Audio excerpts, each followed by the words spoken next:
rapidement sur le dernier panneau, ouais. Je sais pas trop comment le résumer de manière assez simple, parce que c'est assez vaste. Quelle place et on mobilise les savoirs et l'expérience de vie. Et pour tous les groupes, ça a été une place centrale, indispensable, et ça a été à la fois un point de départ pour la construction des programmes, des projets, etc. Ça a été aussi un élément important pour le réajustement, parce que c'est savoir qui émergent les besoins aussi, et du coup il y a eu un grand truc de comment finalement on met ça en place.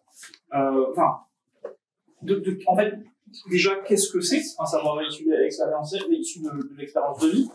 Pour un groupe, ça a été des savoirs qui sont liés à la maladie et à la précarité, avec une notion vraiment d'intersectionnalité. Pour un autre, ça a été plus une approche holistique sur toute l'expérience de vie, pas seulement la maladie et la précarité.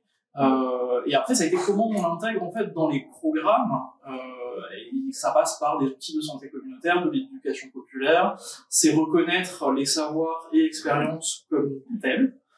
Et c'est la première étape. Et il y a le concept, je ne l'ai pas trop en tête, mais qui a été sorti de capacité. C'est-à-dire que en fait, c'est des gens qui sont capables, qui ont développé des stratégies et qui sont pas moindres ou quoi que ce soit. Et d'ailleurs, ça a été réenchéré par un autre groupe qui expliquait que avant de pouvoir mobiliser ces savoirs expérientiels, il y avait une notion de mobiliser les compétences psychosociales pour renforcer l'estime de soi et favoriser du coup la légitimisation et le fait de pouvoir apporter ces savoirs expérientiels. Je sais pas trop. Et après, voilà, on est parti un peu sur des tangentes parce que l'idée du vécu, ça appelle l'idée des besoins, et du coup, comment on intègre les besoins dans comment on fait vivre les programmes. Donc, on met des personnes concernées, les travailleurs sociaux dans les équipes. Ça fait émerger des besoins. Donc, est-ce qu'on fait des temps d'échange après les programmes pour refaire le point sur ce qui a été fait pendant les programmes, réajuster, etc. Est-ce que ça nécessite pas un peu de sortir du cadre de l'école? Il y a eu pas mal de questions comme ça qui ont été lancées, qui sont difficilement résumables là, mais ouais. Et juste pour compléter du coup ce que j'avais vu sur votre tableau, mais vous parlez d'équipes pluridisciplinaires aussi du coup, d'inclure les travailleurs sociaux, enfin ça rejoint un peu les réflexions qu'il y a eu, et puis j'imagine il y avait un double truc, c'est qu'il y avait d'une part dans l'aspect plus repérage, prise de contact, comment on va avoir ces populations-là, donc des médiateurs qui ont peut-être parfois les codes, etc.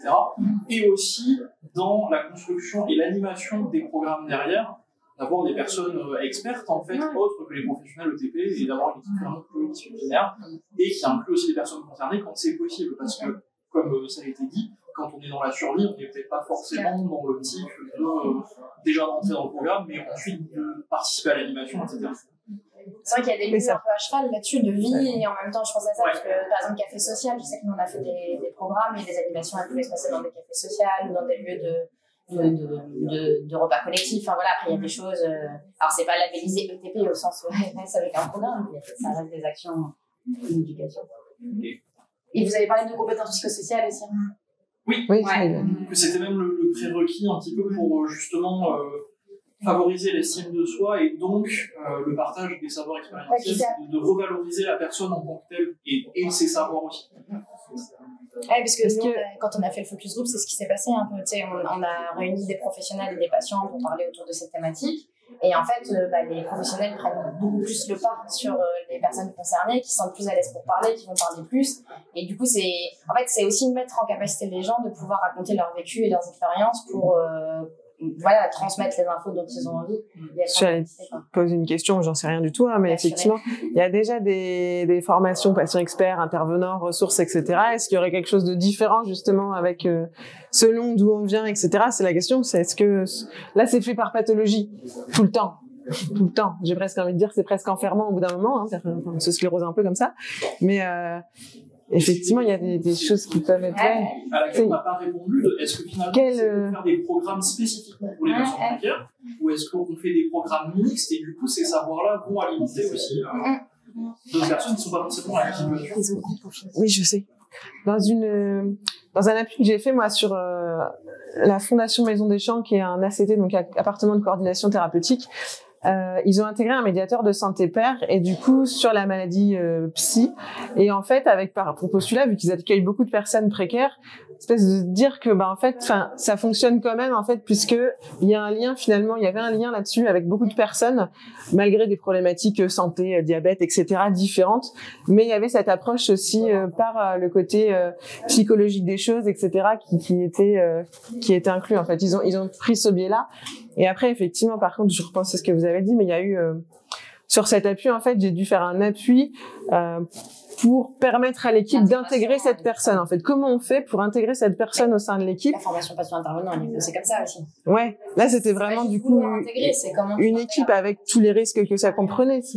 Comment? Tu travailles avec? Avec qui? Avec en fait, les professionnels, ils intègrent un médiateur de c'est une équipe, c'est une vingtaine de personnes. Dans en Bretagne, il y a une formation de travailler avec. Ah, ok. Ah, c'est ça que j'ai compris. Justement, tout un tas d'outils et d'éléments organisationnels de comment pas juste laisser la place d'eux, mais nous, on a beaucoup parlé aussi même des risques pour eux, des peurs qu'ils avaient, que ce soit personnel, collectif, sur l'organisation. Qu'est-ce que cette personne allait faire? Moi, un truc qui m'a marqué, c'était je vais perdre la relation, en fait, moi, en tant que professionnelle, avec la personne, avec mon accompagné, du coup. Alors que, non, elle va être différente. Enfin, on a travaillé vachement sur les représentations. On parle des représentations, mais ça se travaille des deux côtés, en fait. C'est ressorti des tableaux, là. Il faut former aussi bien les bénéficiaires, surtout les professionnels qui les accompagnent.